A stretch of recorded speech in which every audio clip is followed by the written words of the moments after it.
Welcome back to The Hiking Preacher. My name is Ben.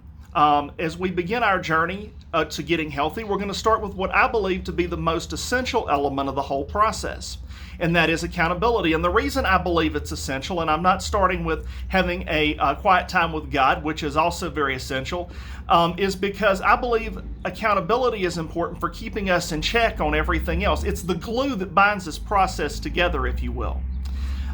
In fact, as we approach this issue, I think of the story of a mother who was going about her daily chores around the house, and she happened to notice that her daughter was kind of moping about, looked kind of sad and wasn't doing much, just kind of sitting there staring at the wall, which really concerned this mother because at this time of the day, her daughter was not only upbeat and out doing stuff, she was usually exercising. So she asked her daughter, she said, "Honey, what's the matter?" And the daughter said to her, "Mom, I've been jogging for 3 months now." And the mother said, "Yeah, you've been doing really good. So what is it?" She said, well, I haven't lost one shred of weight from jogging, and I do it every day, religiously." And the mother, being a good mother and wanting to help her daughter, thought and said, "Well, honey, how far are you jogging?" To which the daughter replied sheepishly, "As far as Baskin-Robbins." And we laugh at that, perhaps, but we also need to ask ourselves, what was this young lady's problem? Well, I think she lacked accountability. She was trying to take her healthcare journey alone. In fact, the scriptures tell us that taking any journey alone is not a good idea. In Ecclesiastes chapter 4, verses 9 through 12, the wisest man who ever lived writes, "Two are better than one, because they have a good reward for their efforts. For if either falls, his companion can lift him up. But pity the one who falls without another to lift him up. Also, if two lie down together, they can keep warm. But how can one person alone keep warm? And if someone overpowers one person, two can resist him.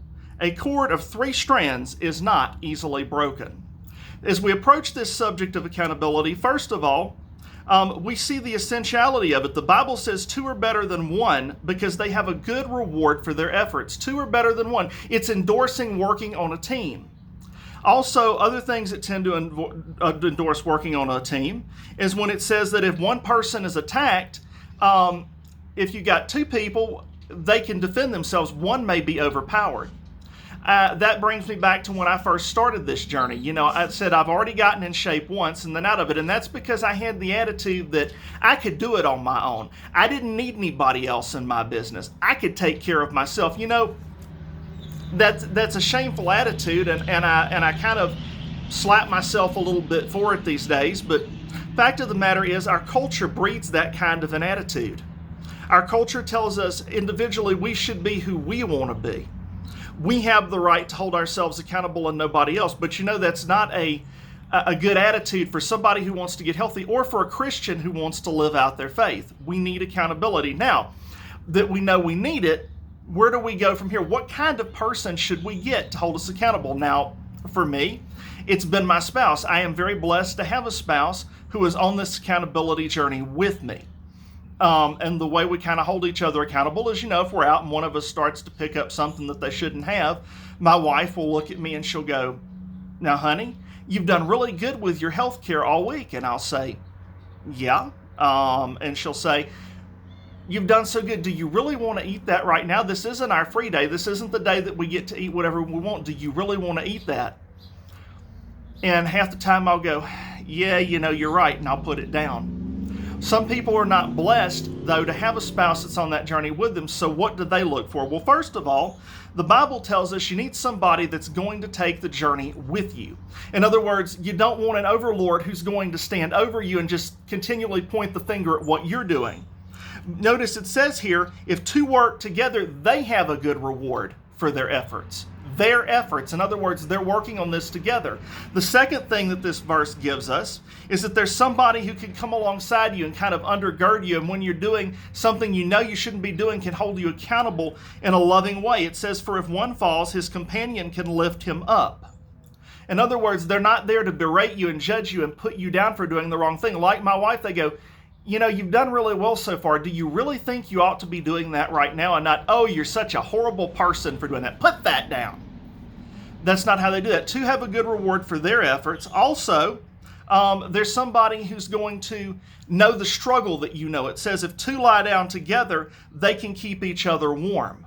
The idea here is if you're alongside someone else who's working with you, that someone is someone who is friendly to you, who cares about you, who wants to go with you and do the things that you do. And if someone overpowers a person, now this is important here, two can resist him. It's the person who comes alongside you should be somebody who defends you, who takes up for you.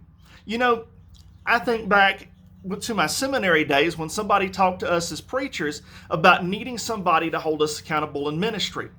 What kind of accountability partner do you need? Well, they said, first of all, you need somebody that you can trust enough to keep their mouth shut. And this is where them walking alongside you comes into play. They know they're not perfect either.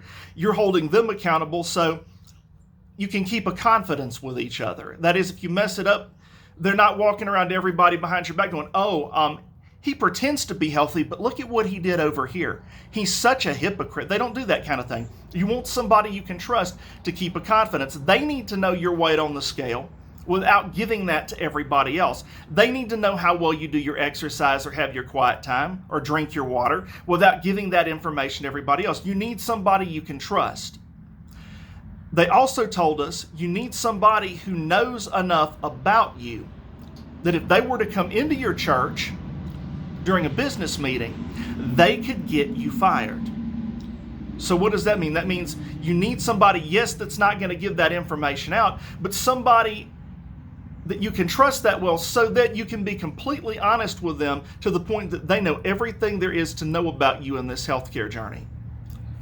So as we close today, just think about it. You need somebody to hold you accountable to say, look, maybe you shouldn't have that piece of cake right now. You're doing good.